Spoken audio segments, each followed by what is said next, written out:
What's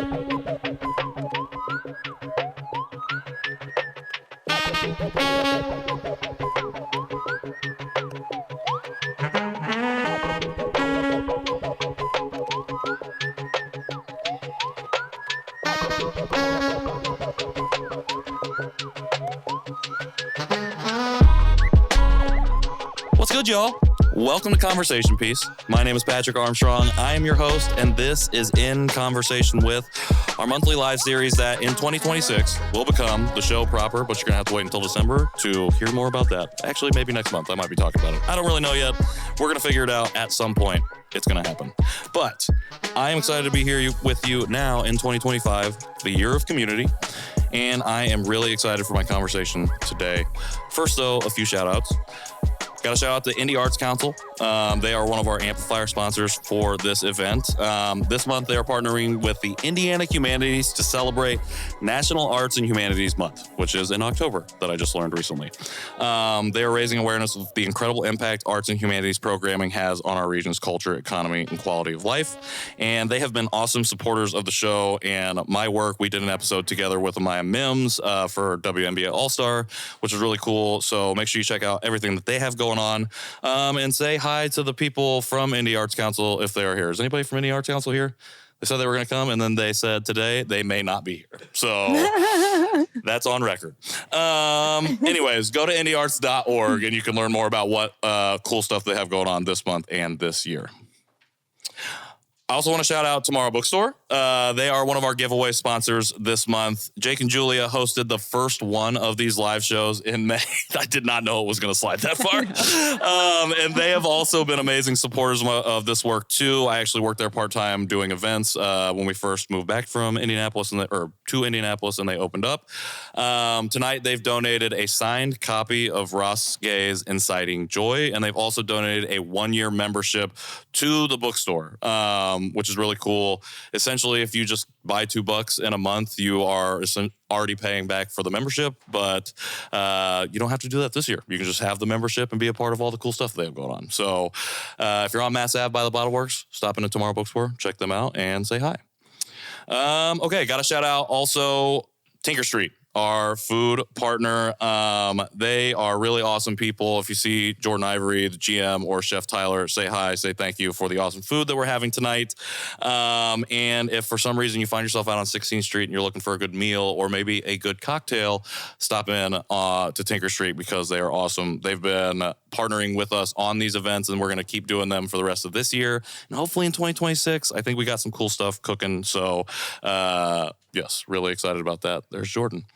And last but not least, shout out to Indy Reads for hosting us. Thank you, Ruba. Thank you, Catherine. Thank you, Jean, for my wonderful cup of coffee. Before we locked in with Draft, where we are going to be doing the rest of these, at least for this year, just down the road here, we'd already locked in this conversation, and I'm going to talk about why that happened. But I am very glad that we did that because I've not been a frequenter of the space, but I live really close to where Indy Reads used to be. And so the spirit of Indy Reads is really felt, and I felt like it was really necessary to be in that space to have this conversation. So I appreciate you for hosting us, and thank you to the team for accommodating us tonight. So if you see them, give them a high five and a hi and a shout out. And yeah, thank you. I'm rambling now, so we're going to get into it. Do not slide that far, please. It's accessibility. Right to Michael. Like 100% accessibility, I love it. right? No, like, it's great. It's the test. All right. My guest this evening is the CEO of this fine establishment, overseeing Indy Reads programs, brand, and growth to advance the vision of literacy for all. After a decade of doing community development work at a global scale, she decided to bring that perspective to a local level, working on the Literacy Council of Northern Virginia and launching their trademark program, Destination Workforce, which emphasizes the power of collaboration to create meaningful, student-centered transformation. Now she's here, doing that same work in Indianapolis and making an impact in ways seen and unseen. And according to those who know her, she's a pretty amazing human on top of all of that. To borrow from my rival podcaster, Michael Zarek, if the person I spoke to knew of Indy Reads and more importantly, knew the CEO, they would share near universal and definitive praise of her. I'm paraphrasing just a bit on that because the intro is extremely long right now, and it is time to introduce her because we have a lot to chat about. So not that much time to do it. So I will tarry no further and ask y'all to please join me in welcoming Ruba Marshood to the show. Ruba, thank you for joining me. Thank you for having me. Thank you. Okay. I was right. Way too much to go off on the beginning, but we're here now at the conversation, the reason that we are all gathered here today. Ruba, I know I just talked about you a lot in the intro, but for folks that may be joining us, not here, but maybe also here, who don't know who you are, do you mind sharing just a little bit more about yourself? Sure. And feel free to ask more because I never know what people really want to know when they ask that question. For sure. Well, I am, as you just shared, I am a kind of new resident of Indianapolis, came here about 4 years ago. Came into the role about 4 years ago. So I'm the CEO of Indy Reads. I guess we'll get more into what that is a little bit later. Came here first was living in the DC area for the last 10 years before coming here. Before that, working internationally, got to live and work in different parts of the world. And but my origin story is that I grew up in New Jersey. Best pizza and bagels still to date in the country. Okay. Is there, That's a New take. York City, Jersey area, via Palestine. So my parents came here and I was born to them here. So I'm the first American born of my family, and I'm excited to be here. Yeah. Yeah. Well, I'm excited to have you here. Yeah. I'm excited to be here in this space that you are now leading and have been leading for the last 4 years. When did you, as a child, did you know as a child that like reading or literary things were something of interest to you, books in general? Was that something that you were like, hey, I'm into that? No. I mean, I liked reading. I liked stories. What I knew early on, being the child of immigrants, I knew early, so let me share this actually. So I grew up speaking 2 languages. Okay. I speak Arabic and English. And I didn't know that they are 2 different languages. So I would interchange them in regular conversation with people and with friends. So as a little girl, I would walk around and say things to my friends that like the same sentence had both languages in it. And they would look at me like I made no sense. Sure. Which now, understandably, I did make no sense to them. And I would go home and be like, Mama, like, why don't these people know these words? Like, they look at me funny. And so I had to like learn to separate and really categorize. Okay, Arabic is Arabic, English is English, and most of the people who I'm around are English. So what I grew up learning quickly and early on was that language is a point of differentiation. Okay. And that there are many languages, and there are many ways of being, and that language and culture and food, thanks Tinker Street, go hand in hand. So really like that was sort of my opening, just being the only Arabic speaker in my community, being the only Palestinian, being the one with like the weird food, compared to other people. That was sort of my my origin story, if you will. Sure. So I'm guessing you want to know kind of how I got into literacy then. Well, I mean, I think that, I'm interested. It's like, because I think we're going to get into literacy being a really all-encompassing thing. Okay, actually, yes. I want to know how you get into literacy, because from what I read and from what I heard from your conversation with Michael is like, it kind of came about through the global work that you were doing. And I was wondering, like, what were those kind of first moments of, like, realization, this is an important thing that I think I need to pursue? Yeah, and I'll just, I'll confess that I don't know that literacy, I'll confess that it wasn't necessarily all that strategic. So grew up sort of understanding, right, that this kind of perspective of cultures and language and that diversity through that, right, and the value of that. And always had a very strong sense for social justice and leaning towards that. It kind of started in a path of environmental justice and international development and community development work, and love that because I love people. I love people, and I'm so curious, because when you know that there are so many different ways of being and living and understanding the world, I just really wanted to get to know as many of them as possible. Yeah. So I love that international exposure and opportunity. And I got to be somebody who's always learning from the cultures I get to visit and be with. And, whenever there's interest in my sharing, I get to do that too. The work of international development and why I left it is a place where I found still has remnants of neocolonial sort of undertakings and underpinnings. And I found that, yes, community development work can be work independent of that, but it's a kind of an infrastructure that perpetuates Yeah. And so kind of found myself in that era of my life, realizing both that question of, do you change a system from within it, or do you do the work that you feel like is most impactful outside of that system? And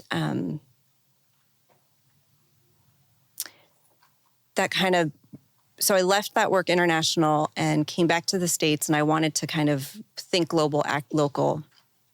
Started volunteering with a literacy organization that happened to serve really almost exclusively non-native English speakers. So here I got to now still have that connection of people from all over the world in a different way, kind of a different spin. And from volunteering, was able to join the staff and then do all the work that you just mentioned. And then 10 years later, I get a call. There's a literacy organization in Indianapolis looking for a CEO. And I remember thinking, why are you calling me? Like, I didn't get it. I didn't see myself as a leader of the work. But what I have long seen is in some of these systems, whether it's international development or even like the trajectory of kind of nonprofit and philanthropy work in this country, there's a tradition of othering. And it's not an othering, it's well-intentioned because it's inspired by service, or the service is inspired by like haves and have-nots. And my perspective on all of that kind of counters and challenges that tradition.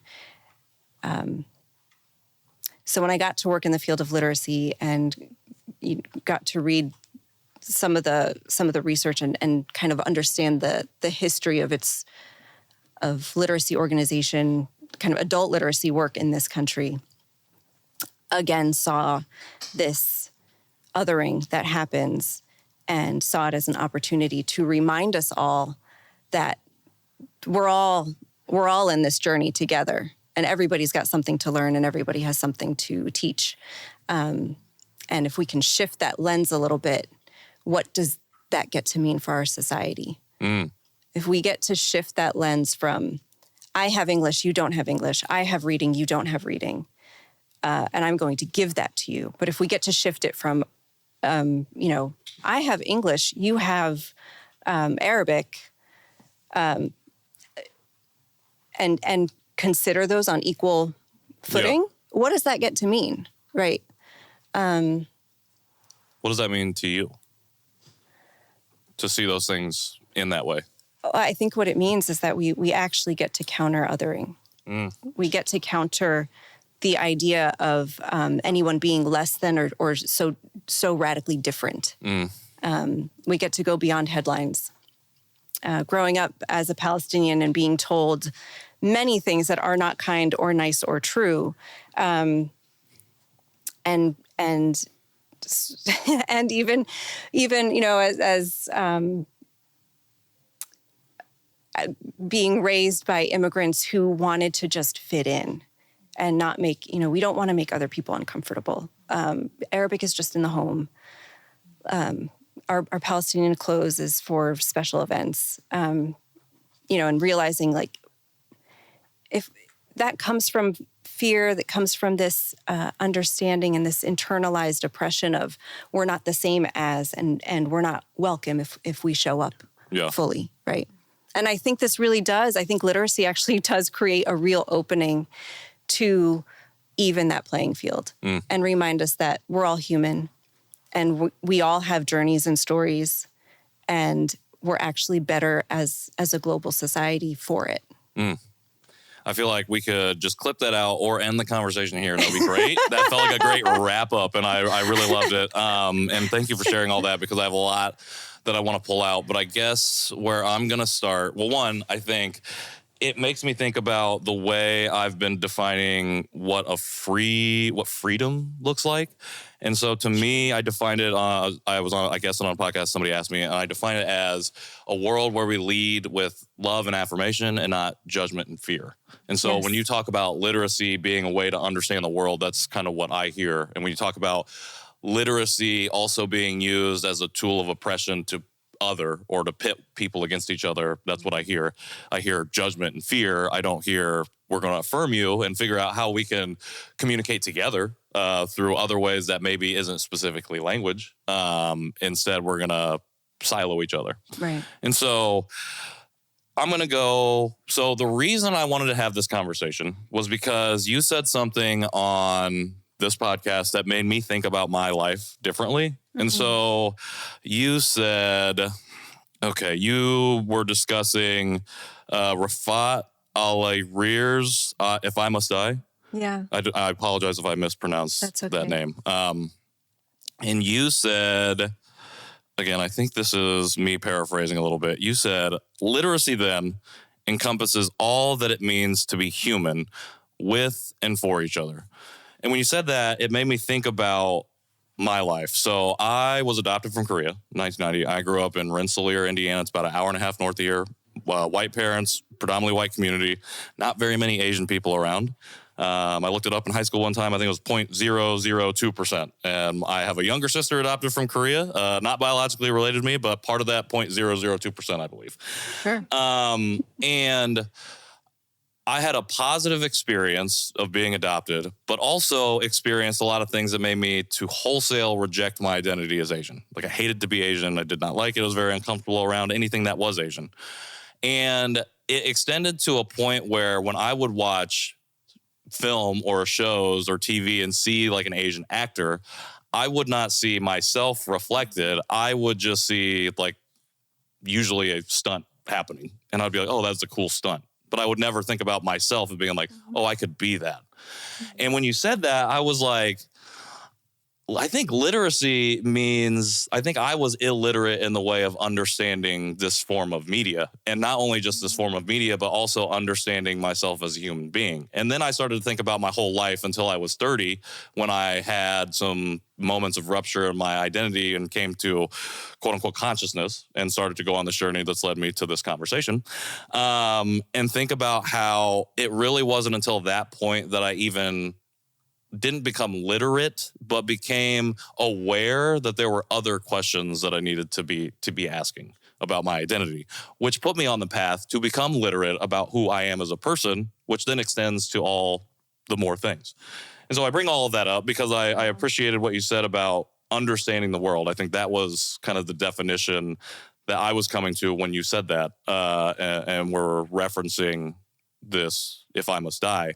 And so I'm going to shift us back because I just talked a lot and I was talking a lot about me. And I know the point of this conversation is to lift the lid on literacy. So I think that definition is something that I'm trying to kind of lose from my lexicon because it's subjective. However, I would like you to try and define what literacy is, or what your definition of literacy is. Yeah. And so I don't know if I touched on it in what I was saying, but I was just interested in if we could kind of start from there in this literacy conversation and build out from that point of what your definition is. Sure. And thank you. Thank you for sharing all of that. And I think literacy is a lot of what you just shared, right? It's literacy is the ability to connect and engage and critically analyze and shape things, relationships, society. Usually it helps to start with, kind of agreeing on a language. Sure. Like which language are we talking about? But that's part of it, right? Literacy a part of literacy is the language. Choose, whether it's by choice or happenstance. And then it's, and where did it all come from? I mean, humans are social beings. So if we think about literacy in the arc of humanity, it was a group of people coming together, making certain sounds, attaching meaning to that sounds, agreeing on those meanings, and now you have conversation. And then from conversation, much later came reading and writing to put, let's put a shape to that sound, to that meaning. And then much later came, these ideas of, let's agree on, well, not much later necessarily, because oral traditions have this too, but just sort of getting to a place, modern day, right, of agreeing on laws and rules and norms and structures. And then here's a society. And here's what it means to belong. Here's what it means to have rights. Here's what it means when you don't fall in those boxes and go outside of those. And all of that stems from a very natural kind of, our human nature is to connect with people. And to connect with each other. And literacy is a vessel for doing that. And then what we do with literacy can either be, to go back to your point earlier, can either be a point of advancing freedom or a point of advancing oppression or fear. You mentioned earlier how when you were doing the community development, the global community development, you realized there was a point where it's I can do good work here, but I'm also perpetuating maybe some of the harmful things that come with this work. And then I bring that up because you talked about being able, so was there a specific red flag in your mind that presented itself to you that you could reflect on now and be there was maybe quote unquote a literacy issue in terms of how we're translating this work, and not only from the people that we're helping and serving, but the people that are ostensibly pulling the levers and gears of how we can operate this work. Does that make sense? Yeah. Well, there's a story that comes to mind. I'm not sure if it answers your question, but if you'll indulge me, I'll share it and you can tell me if it answered or not. So when I was living and working in Papua New Guinea, I was not part of this, but I learned about a project that was funded by the World Bank. And this is not a judgment. Well, it is, I guess, a judgment, but, funded by the World Bank. And it was an anti-malarial campaign, which malaria sucks. If you've ever had it, it's awful. And the idea was, all these people are getting malaria because of mosquitoes. So let's create and finance and give everybody mosquito nets to put over their beds at night so that they're sleeping and the mosquitoes can't come in.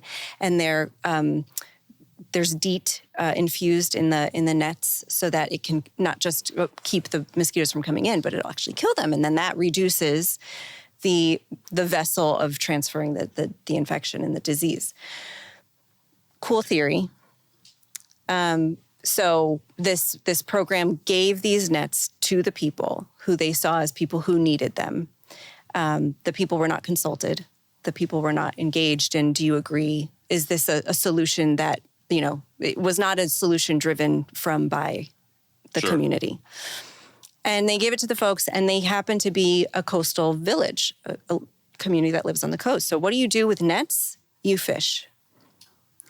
So they're going out and they're fishing with these DEET-infested nets. The malaria does not get reduced.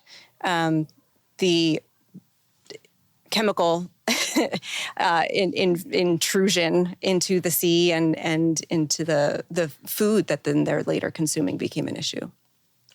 And so it's this idea, again, of whether it's I have English or I have money or I have science and solutions for you. If we allow that to give us if we allow that to sort of inform an opinion of the people we're there to serve, that the people themselves don't have solutions, don't have ideas, don't have priorities, don't have science and intelligence as well, then we might be creating more harm than we are good. What is the pushback that you see when you bring attention to something like this? Because I feel like it's probably something that people would on its face be like, oh yeah, that's bad. But then I feel like, and I guess I'm calling it lack of literacy, and maybe it's lack of being literate on the human condition from a compassionate place. But it feels like that story should drive all kinds of solutions, just because it's like a case of if we don't have the conversation with the community that is impacted, like our solution is obviously not going to suffice. So is there something like what is the pushback?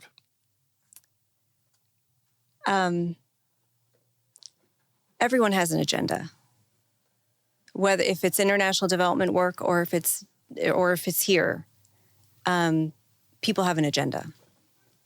So in that regard, right, it's okay, maybe the agenda is simply stops at we want to stop malaria. But maybe there's more to it, right? I mean, some of the, these global systems and even national and local systems, right, they have a predicted outcome that they're hoping to accomplish. And when you prescribe that in isolation, you're not setting yourself up to have that conversation and have your prescribed outcome be changed. Because when you actually do connect, listen, and learn from the community that you're with, then the natural response would be to actually transform what the outcome is. And what I like to say is that we make the road by walking. We build it together. Yeah. I don't have all the answers of all the goals for our 500 learners each year who are here with us because they want to build their English proficiency, they want to earn their high school equivalency, they want to help their kids with their homework, they want to be able to go to doctor's appointments without interpretation, they want to be leaders in their communities, they want to, right, whatever it is their motivations are. I don't have the answer of what they're going to become. But together, I think we get to bring something to the table, they get to bring something to the table, and we get to build out what that future becomes together.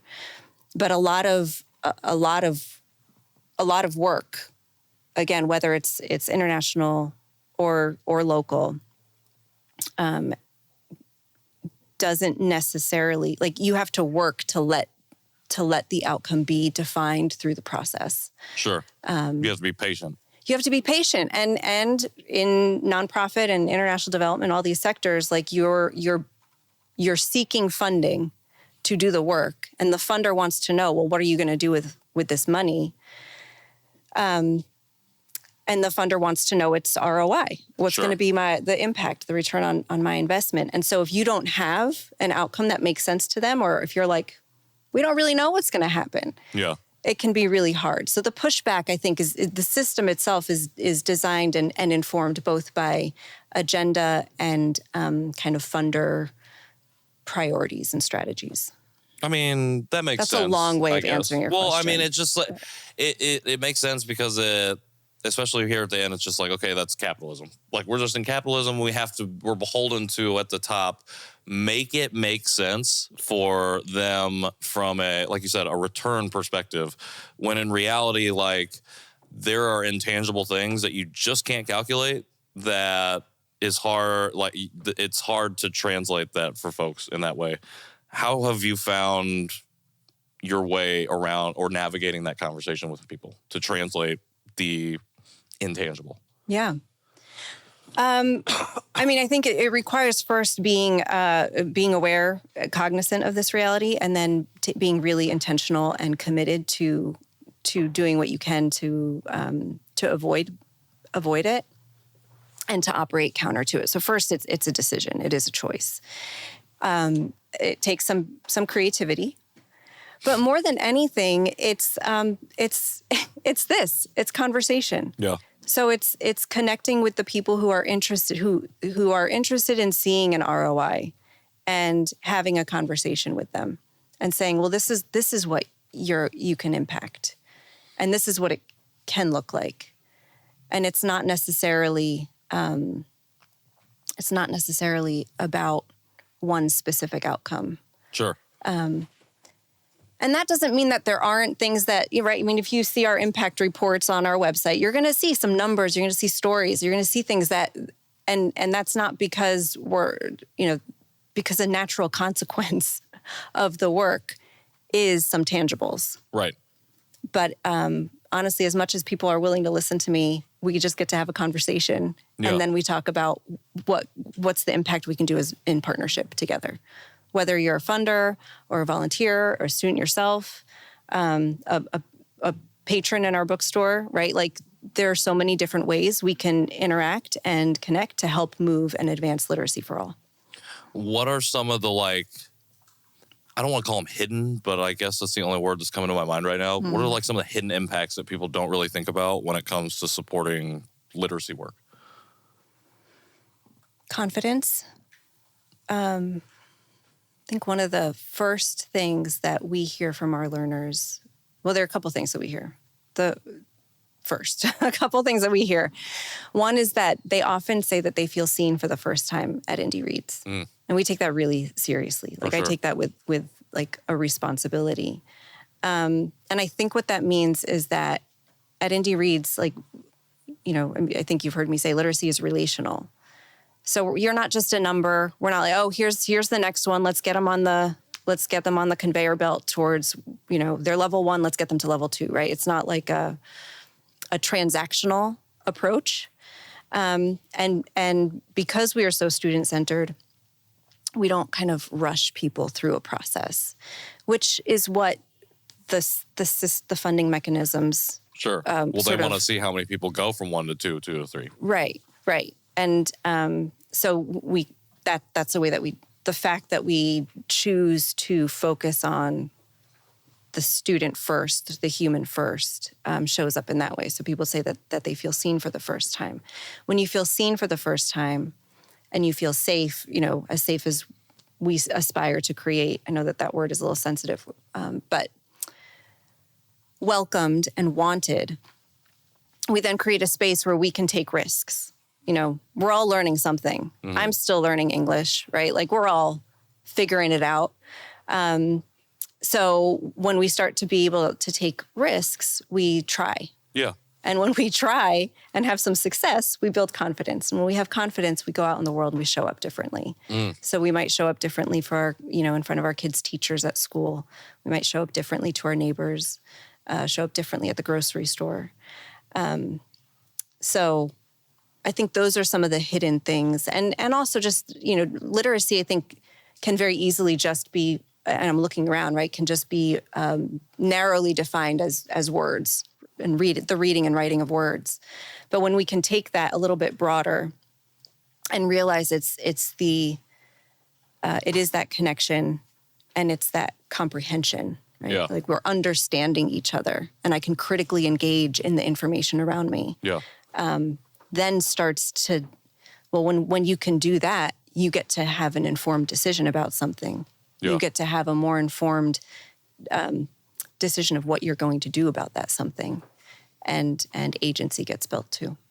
Well, I appreciate you sharing that. And I think that was the thing for me and why I shared my experience earlier is because I had always just understood the word literacy or literary or literate, any lit word as words, books, writing, limit. And I just felt like that was just limited in scope. So I love the idea of broadening the understanding of literacy as a whole. And how do y'all do that in your programming? How do you help now? Because you're obviously doing the X's and O's of teaching people to read and helping people along in that journey, and it's about expanding that understanding of what it means to be literate in general. So how do you all do that in the program? And can you talk a little bit about what that programming looks like? Yeah.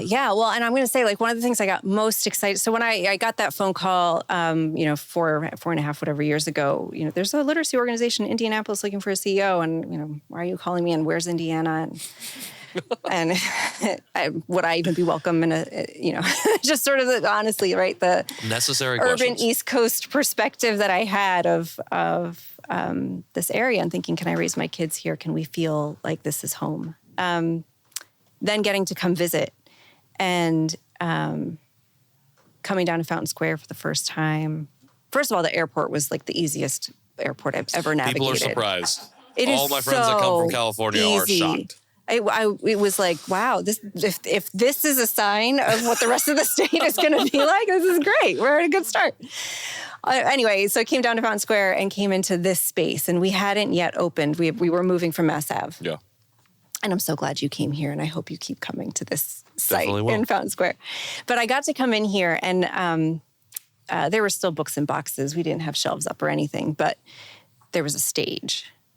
And that was the moment where I went from, yeah, I guess we'll check this out and see what this is all about, to, oh, we get to do some shit. Can I curse? 100%. Okay, we get to do some shit here. Like this gets really interesting and really exciting.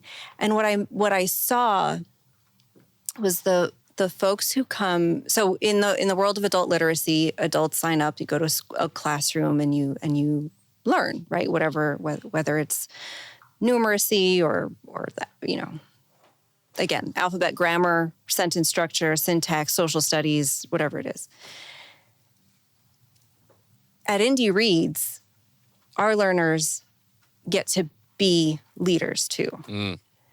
And when I saw that stage, that was the seed of where, oh my gosh, we're not only doing our work in classrooms, which is really dynamic and different than a traditional classroom experience. It is, but we get to go outside of those four walls. For sure. And I saw our students taking the stage and sharing, I'm a woman from Afghanistan. Here's my favorite cookie. Here's the recipe. Here's my favorite holiday. Here's the stories I read to my kids when they're going to bed. Here are the songs that we like to sing. That's what I saw gets to start happening. Simply because I went into an empty bookstore and saw a stage. That got me so excited. And so all of our program model is really around and has evolved to be something that, yes, we're building whatever level you're coming in at. If you're from learning to say, hello, my name is in English, or if you've got that down, but you want to work on your reading and writing, or you want to earn your high school equivalency diploma, right? Or you want to kind of improve your English for a specific career. We've got that continuum. And through our community engagement programs, we're going to be asking and inviting and encouraging you to share more about you to the degree that you want to. Maybe not everybody wants to take that stage, but I think I don't know why more people wouldn't want to come and learn about bibimbap from folks who are from there, right? And if we have students who've lived these different lives, whether you are a native English speaker and you were born here and your trajectory and journey in life was just on the more marginalized path, or if you're newer to this country and one, from the 47 different countries that that our students represented last year, and get to tell your story, get to introduce your culture to others. And that's what led us to, a couple years ago, we had some patrons come by our bookstore and ask, do you teach Spanish? We'd like to learn Spanish. And we said, well, we don't teach Spanish, but it's like the top most common language that most of our students are coming from. And one of our adult literacy ELL learners, Victor, he's a literature professor from Mexico. So we're like, we know who can teach you Spanish. Yep. And once a month in this space, he's here to teach Spanish to the folks who want to learn Spanish. Does that answer your question? I'm talking a lot. Yeah. No. Okay. I mean, that's the whole point. I want you to be talking because I'd be talking too much sometimes. Yeah. So our whole program model is designed to be that, and that it's we need you in this space, whether you're here as a student and we're here as a teacher, or you're here as a volunteer, or you're here as a patron. Like the movement towards literacy for all doesn't work without every piece of the cylinder kind of activated. Yeah. It doesn't work without the community, or without a community being built to be able to make it go. And I think what I really loved about what you just shared is this idea of giving people the stage, like seeing the stage and being like, oh, I can't wait to put somebody there to tell their story. And I don't know why people wouldn't want to come learn it either, but I do know why people wouldn't want to come up on the stage and share. And it's because historically in this country in particular, people have not been empowered to share for any reason. You've been told to keep it inside, or at least I was. And I know a lot of people that I grew up with shared that same mentality. Yeah. And that's one of the reasons that I was like, oh, it's abnormal to be Asian. And then when I first meet other Asian people and they tell me that I must not really be Asian because I grew up with white people, it's like, oh, okay, maybe that isn't the normal way. And feeling like, and then not feeling like I'm able to share that with other people, with a community of people, even the closest people to me. And then thinking that is reality. When in reality is, I just needed somebody to be like, yeah, dude, tell us what's up. Yeah. Share what's going on inside. Say more. So you can so then we can just talk about it. And we don't have to have solutions necessarily. It's just, I'm going to empower you to tell your truth. And I think when people, one of the reasons I love podcasting is because you just see people's eyes light up when you're just like, tell me about your story. And I think I know what that's like to get that opportunity. And so I want to, like, the best thing is when you run into somebody who's trying to create that platform and give it to other people. So I love what you're doing here in terms of not just giving people the skills and the tools for literacy, but empowering them to utilize those things to then tell their own stories, because we don't have enough of that. And that's how we get people, like you said, to broaden their horizons, is because they've heard it directly from another person. Can I say something? 100%. I know it's in our mission statement. I know empower is there, but I actually take issue with it because we don't give power to anybody. We help people discover their own power. We hope to, right? We believe that everybody has their power. Nobody can take it away and nobody can give it to you. It's something that you have. And so that, again, helps kind of make sure that we're not like, I'm not more or less. Sure. We're different, but, we're still here. And by sharing, we get to create something different and new together. Yeah. And a lot of our work, when I look at literacy work and I look at the history of this country, we ground our work in the understanding, the very real understanding that the ability to read and write was not a guaranteed right on purpose for most of the people in this country. From its earliest days, even through today, that our Black and brown brothers and sisters were denied the right to write. They were punished if they learned how to read. And then later, when the right to vote became more universal, came stipulations. You can't vote unless you can prove that you can read and write. And the questions and the words that they were asked to read and write were set up for failure. And so we know, that then we can talk all day about sort of our government policies and funding and how schools get funded or defunded. But all to say, we know that there's good reason why people might have grown up here and be struggling to read and write. We also know, an extension of that is sort of our global community and why people come here. And we know, especially today, that not everybody is treated as being welcomed. You're coming here and, there's, why did my parents want to just make sure, like, no, we're not here to be different and rock the boat, right? We're just trying to contribute and be part of this community. And all to say that all of that, like, we don't shy away from that, because if we don't acknowledge that and build our programming with that context in mind, then we're not doing it right. Yeah. and we're doing a disservice to our mission and to our community. Totally. Well, I love it. I actually understood empower in this sense to be the way that you're describing it, as like we're helping you discover what you already have. Yes. I think about the same thing when people are like, oh, you found your voice, or we help somebody find your voice. Like, well, you've always had your voice, but nobody's ever told you to use it, or like gave you a mic. And again, giving you the mic, and I don't even like, I'm like, I don't even like using that language of giving you the thing. Like, just take it. Like, we should just be taking the thing, because we should be affirming people and who they are to just be who they are. Like you said, like, people want to come here and be part of the community and contribute. And at the end of the day, I think it's even simpler than that. It's like, people just want to be.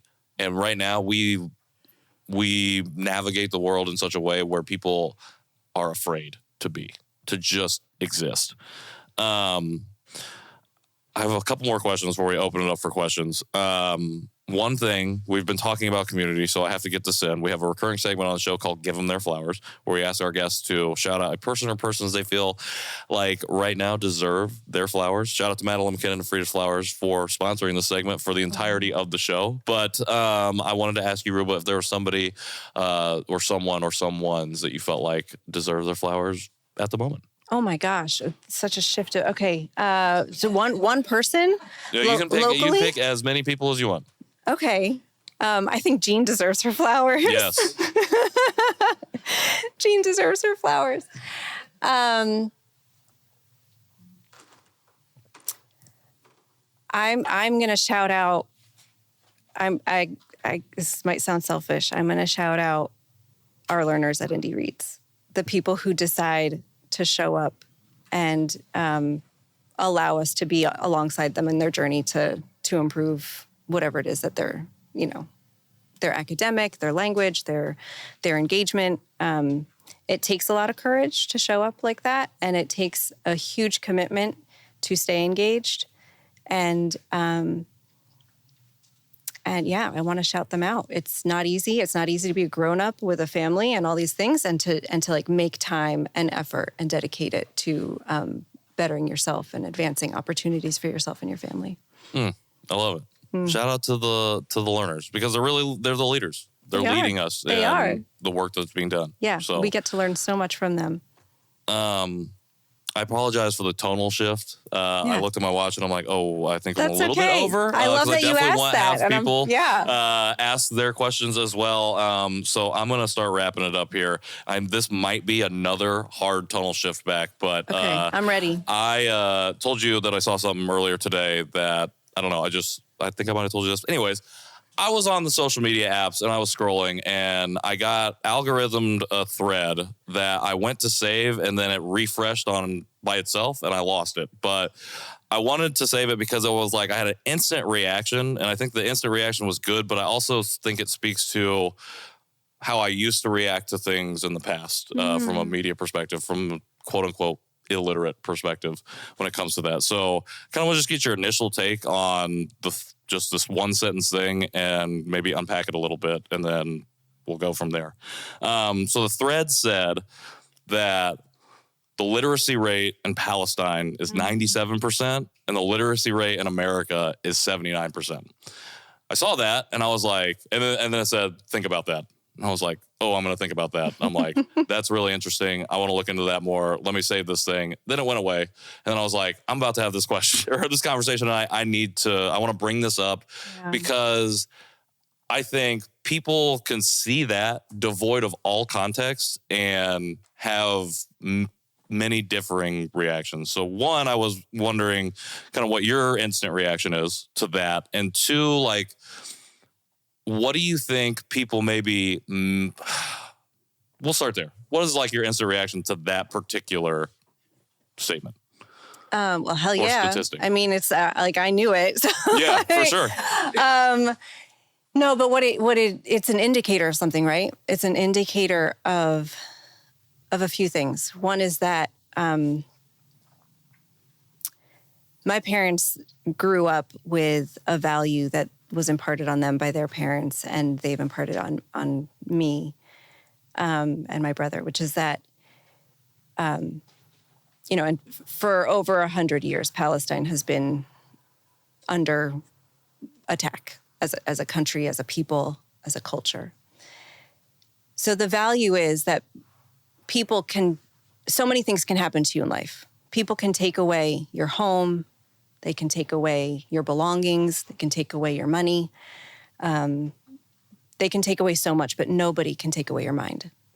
And there's this huge value on education, that when you have education, no matter what happens to you in life, you can restart, you can rebuild, you can do something different, right? And I like to take that a little bit further and say curious. Let's be curious. If we have curiosity, we're always inquiring, and so we're always ready to learn, build our education, and do more.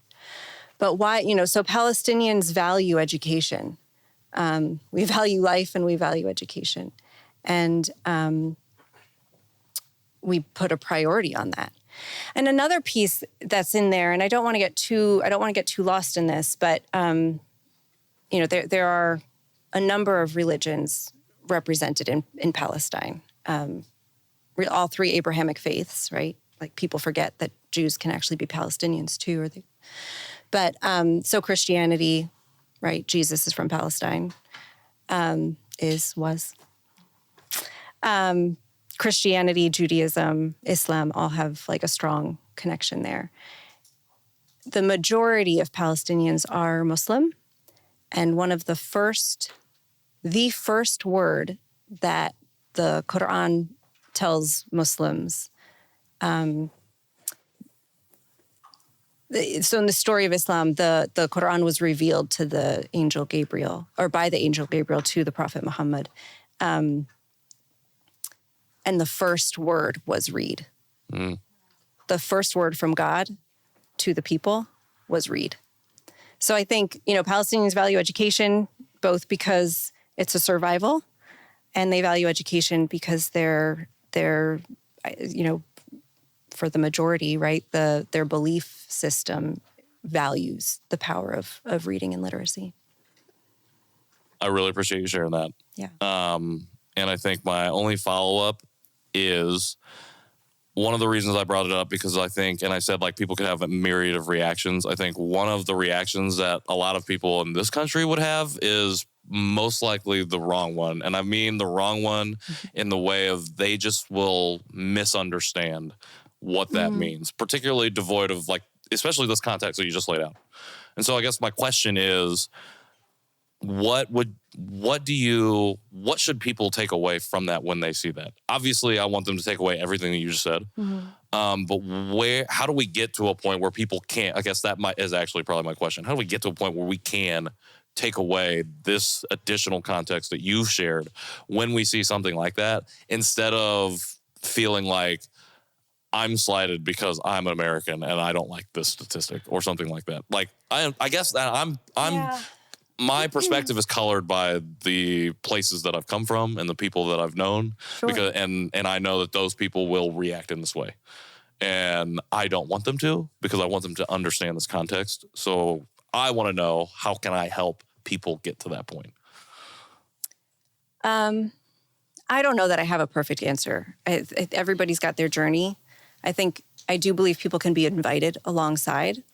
Like, you might see this and see somehow, it inspire, going back to your initial point, right? This might trigger your fear and your maybe hate, right? And I mean, literacy is not the only one where America shows up kind of poor. Sure. Like,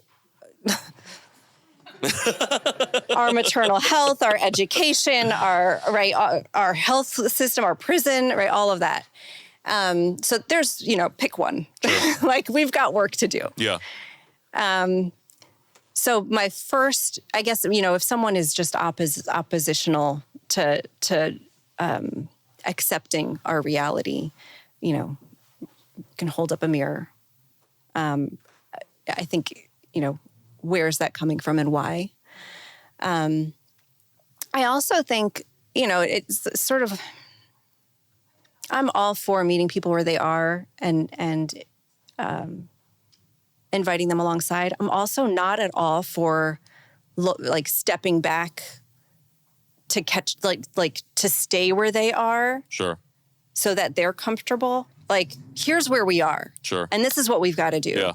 And if we really believe that, well, and honestly, I think if people are there's a root here that we haven't talked about, which is racism, right? Like, if we're okay with genocide of anybody, if we're okay with the prison industrial literacy to prison pipeline that we have in this country, right? There's work you've got to do, right? Like, because if you're okay with it happening to anybody, I think what we forget is that it can happen to you too. Sure. And we tend to think, I think people tend to feel like somehow, somehow in a bubble, protected from these things, right? So for the last 2 years, a poem that's been coming up to me in my mind has been like that. Like, the first they came for the communists, and I wasn't a communist, so I didn't do anything, right? And then they came for me, and there was no one left. And I think there's a little bit of, and I say that knowing, we really do at Indy Reads, we really do welcome everybody, every perspective. Everybody is welcome. And I like to say there is something for everybody, but you might not like everything that we do, right?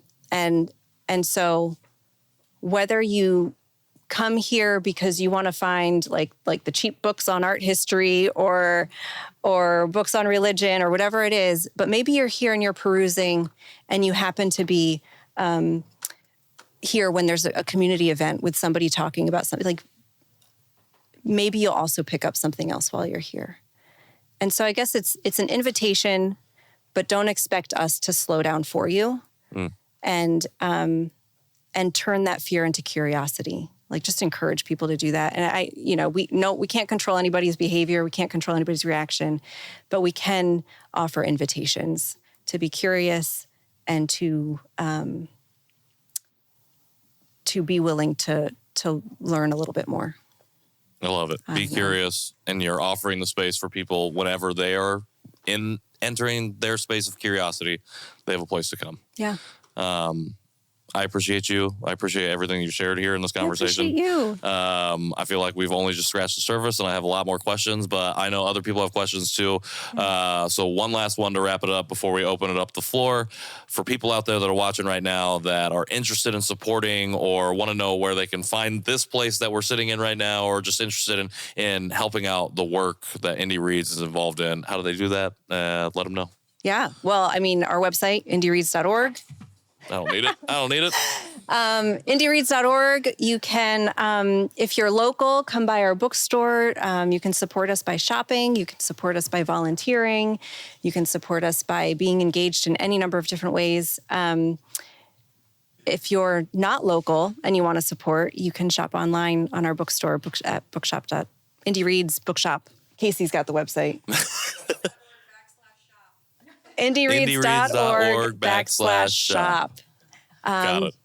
Yeah. Come and be engaged. Did you hear that, non-local people? All my friends out there that follow me on Instagram and we've connected over the last 5 years. IndyReads.org. Yeah. /shop. And follow us on social media too. Social media as well. Got all the handles. Ruba Marshood, thank you so much. Thank you. All right. Let me see if I can get you back your notes. No, it's okay. We'll get them later. All right. Okay. Questions? Who's got questions? Anybody have questions? Go for it.